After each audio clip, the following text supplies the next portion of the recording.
Baik, Bismillahirrahmanirrahim. Assalamualaikum warahmatullahi wabarakatuh. Alhamdulillah, alhamdulillahi wa kafa wassalatu wassalamu ala nabiyil mustafa Sayyidina wa maulana Muhammad wa ala alihi ahli sidqi wal wafa. Halo teman-teman, nama saya Saddam Azhar. Saya dari kelas E, program studi Pendidikan Agama Islam, Fakultas Agama Islam, Universitas Singapura Bangsa Karawang.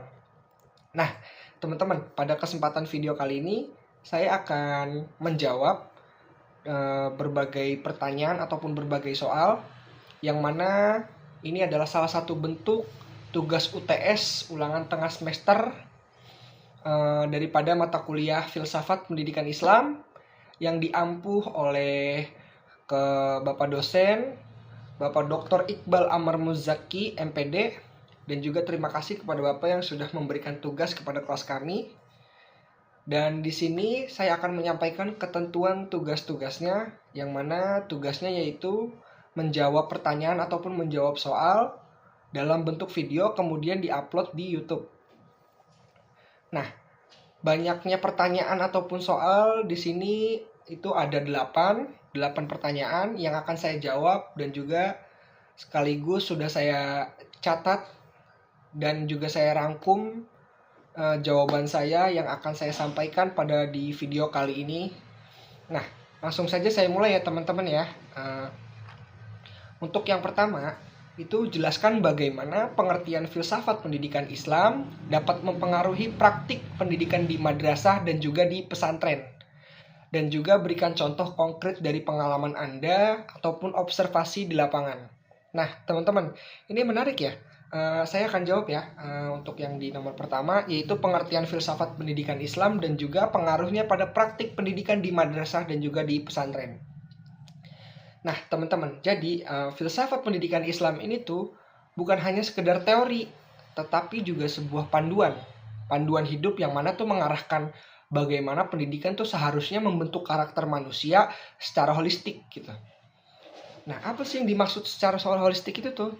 Nah, secara holistik tuh berarti kita tuh ketika kita melihat sesuatu ataupun mendekati sesuatu, itu tuh kita dengan secara menyeluruh ataupun keseluruhan. Jadi tuh bukan hanya dari satu sisi ataupun dari satu aspek saja ya. Kalau di dalam konteks pendidikan pendekatan holistik, itu tuh berarti mengembangkan semua dimensi ataupun aspek dari diri seseorang, baik itu dari aspek intelektual, emosional, fisik, ataupun spiritual. Jadi ya, kalau misalnya kita berbicara tentang pendidikan holistik, kita tuh nggak hanya fokus pada penguasaan ilmu pengetahuan, tetapi juga kita pembentukan karakter, pengembangan keterampilan sosial, nilai-nilai moral. Jadi tuh semua aspek ini tuh dilihat sebagai bagian yang saling terkait gitu. Dan juga mempengaruhi satu sama lain. Sehingga tujuan pendidikannya itu adalah untuk menghasilkan individu yang seimbang dan juga berkembang secara menyeluruh. Nah, kalau dalam konteks madrasah dan juga pesantren, filsafat ini kan mengarahkan pendidikan untuk nggak hanya berfokus pada penguasaan ilmu pengetahuan ya, tetapi juga membentuk akhlak dan juga spiritualitas. Nah, tapi dalam praktiknya itu tuh adalah ada tantangan dalam mengintegrasikan keduanya, yaitu tadi pembentukan akhlak dan juga spiritualitas. Terkadang ya, pendidikan agama itu kan bisa terkesan terbatas pada aspek ritual dan juga kurang memberi ruang untuk eksplorasi intelektual. Misalnya nih, kayak banyaknya pesantren yang masih lebih fokus pada pembelajaran kitab kuning ataupun Al-Quran. Sementara ilmu pengetahuan umum itu kan seringkali terabaikan ya teman-teman. Nah, dan ini juga saya bisa dibilang fakta karena sejauh ini yang saya lihat tuh banyaknya pesantren itu tuh hanya terfokus pada pembelajaran agama saja. Sementara untuk ilmu pengetahuan umum itu tuh sering terabaikan ya teman-teman. Nah, untuk di pertanyaan kedua ya, yaitu pertanyaannya, bandingkan kedudukan filsafat pendidikan Islam dengan filsafat pendidikan Barat. Dan apa juga kelebihan dan kekurangan masing-masing dalam konteks pendidikan Indonesia. Nah, ini juga menarik ya teman-teman, yaitu perbandingan filsafat pendidikan Islam dan juga filsafat pendidikan Barat. Nah, teman-teman, pendidikan Islam dan Barat ini kan memiliki fokus yang apa ya, yang berbeda. Tapi pendidikan Islam tuh mengutamakan keseimbangan antara ilmu dan juga dunia maupun akhirat. Yaitu dengan tujuan untuk mendekatkan diri kita kepada Allah Subhanahu wa taala. Nah, sementara kalau filsafat pendidikan Barat ini tuh dia tuh lebih menekankan pada pengembangan rasionalitas dan juga kebebasan berpikir tanpa banyak menyoroti dimensi ataupun memberi kontribusi besar dalam pembentukan karakter. Baik itu karakter siswa ataupun orang sana. Nah, tapi teman-teman, nggak jarang juga ya pendekatannya itu tuh kerasa kaku dan juga kurang gitu, membuka ruang untuk kreativitas. Pendidikan Barat juga kan lebih menekankan pada kebebasan berpendapat ya, dan juga penekanan pada keilmuan. Justru ya terkadang tuh mengabaikan sisi moral yang seharusnya juga penting dalam pembentukan karakter siswa gitu teman-teman. Nah, kita lanjut ya teman-teman ya untuk di pertanyaan ketiga, yaitu jelaskan kerangka kerja yang menggambarkan ruang lingkup filsafat pendidikan Islam. Dan juga sertakan elemen-elemen penting yang harus dipertimbangkan dalam pengembangan kurikulum pendidikan agama Islam. Nah, ini juga menarik ya teman-teman. Saya akan jawab, yaitu kerangka kerja filsafat pendidikan Islam. Nah, teman-teman, kerangka kerja filsafat pendidikan Islam ini kan dia lebih berfokus pada pengembangan manusia sebagai khalifah di bumi. Namun, ketika kita berbicara tentang ruang lingkupnya, kita tuh perlu merenungkan sejauh mana sih pendidikan Islam di Indonesia mengintegrasikan nilai-nilai agama dengan ilmu pengetahuan umum. Gitu.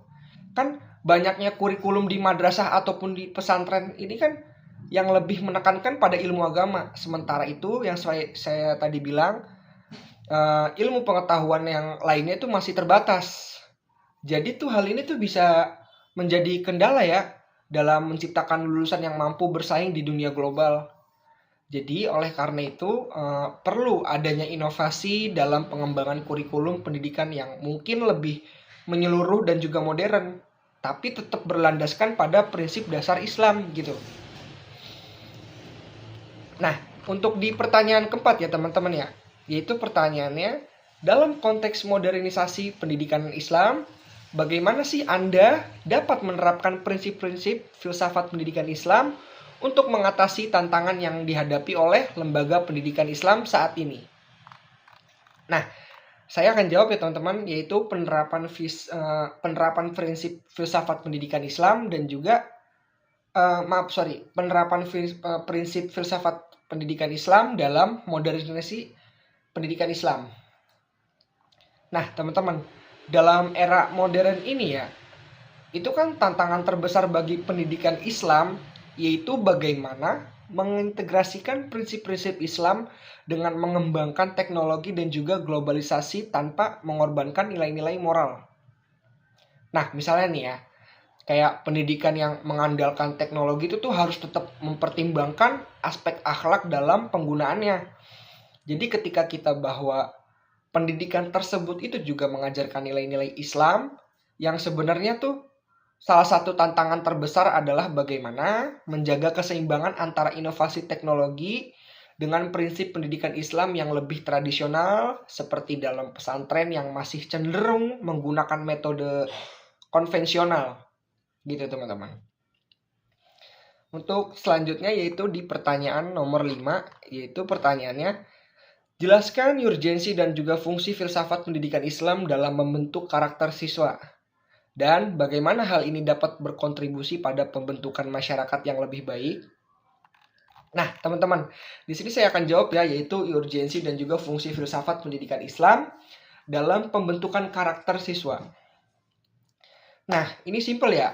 Filsafat pendidikan Islam ini kan memberikan dasar yang kuat ya dalam membentuk karakter siswa.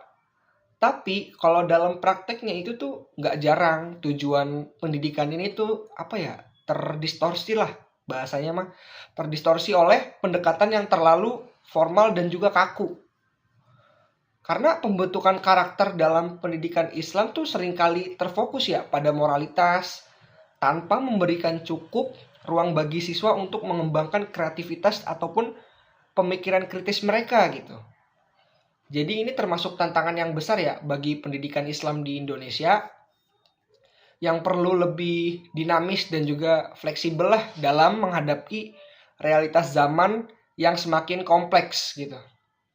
Nah, untuk selanjutnya yaitu pada pertanyaan nomor 6, yaitu pertanyaannya, tinjau pendekatan studi filsafat pendidikan Islam yang ada saat ini, apa aja sih pendekatan yang paling efektif dalam meningkatkan kualitas pendidikan Islam dan juga mengapa? Nah, di sini masuknya ke pendekatan studi filsafat pendidikan Islam yang yang efektif.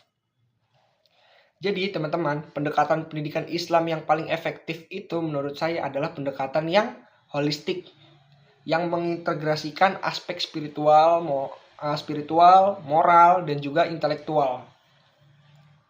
Tapi pendekatan ini teman-teman, itu tuh masih sering terabaikan dalam banyaknya lembaga pendidikan Islam yang terlalu fokus pada pengajaran agama saja. Bahkan pendidikan Islam tuh harus lebih mampu mengakomodasi perkembangan intelektual dan juga kreativitas siswa.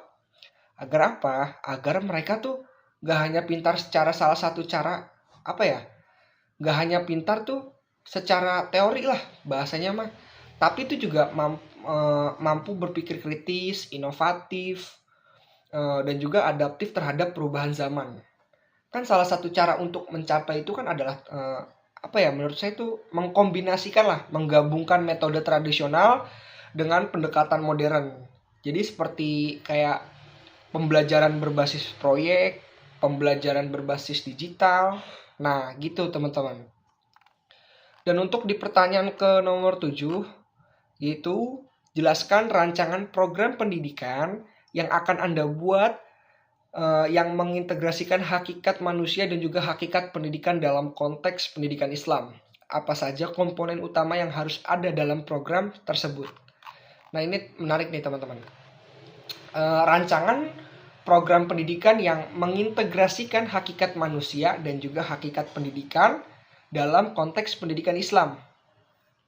Jadi, membangun program pendidikan yang mengintegrasikan hakikat manusia dengan hakikat pendidikan Islam itu adalah sebuah tantangan besar. Karena program pendidikan tuh harus bisa mengakomodasi berbagai aspek fisik, intelektual, dan juga rohani, tanpa mengesampingkan salah satu di antaranya. Jadi seringkali tuh kayak kita tuh melihat pendidikan agama di pesantren ataupun di madrasah itu tuh lebih banyak berfokus pada aspek keagamaannya saja dan juga moralitas. Sementara aspek kayak keterampilan praktis dan juga ilmu pengetahuan umumnya tuh masih kurang diperhatikan. Padahal ya keduanya itu menurut saya itu tuh sangat penting. Karena untuk membentuk individu yang holistik dan juga siap bersaing di dunia modern. Gitu teman-teman. Oke, kita sudah sampai di pertanyaan terakhir, yaitu yang nomor 8. Pertanyaannya, dalam konteks demokratisasi pendidikan, bagaimana sih Anda melihat peran filsafat pendidikan Islam dalam menciptakan sistem pendidikan yang inklusif dan adil, dan juga berikan contoh implementasinya yang relevan? Nah, ini menarik juga nih teman-teman, yaitu filsafat pendidikan Islam dalam demokratisasi pendidikan. Nah, filsafat pendidikan Islam ini kan sangat mendukung demokratisasi pendidikan yang adil dan juga inklusif. Jadi pendidikan agama Islam ini tuh menekankan pada pemerataan lah semua akses pendidikan untuk semua orang. Jadi tanpa memandang latar belakang. Tapi dalam praktiknya tuh masih banyak tantangan terkait terkait akses pendidikan Islam yang berkualitas bagi masyarakat miskin ataupun yang terpinggirkan gitu. Jadi program beasiswa ataupun pendidikan gratis untuk mereka tuh yang kurang mampu tuh mungkin salah satu contoh implementasinya. Tapi kan masih banyak ya daerah yang belum sepenuhnya itu yang bisa merasakan manfaat ini. Makanya tuh pendidikan Islam tuh harus terus beradaptasi lah dengan kebutuhan masyarakat dan juga memberikan kesempatan yang sama untuk di semua kalangan. Gitu teman-teman. Mungkin itu saja ya teman-teman ya dari jawaban saya. Mohon maaf mungkin terdapat banyak kesalahan baik dari cara saya menyampaikannya ataupun dari jawaban saya. Sekali lagi mohon dimaafkan. Wallahul muwaffiq ila aqwamit thoriq. Wassalamualaikum warahmatullahi wabarakatuh.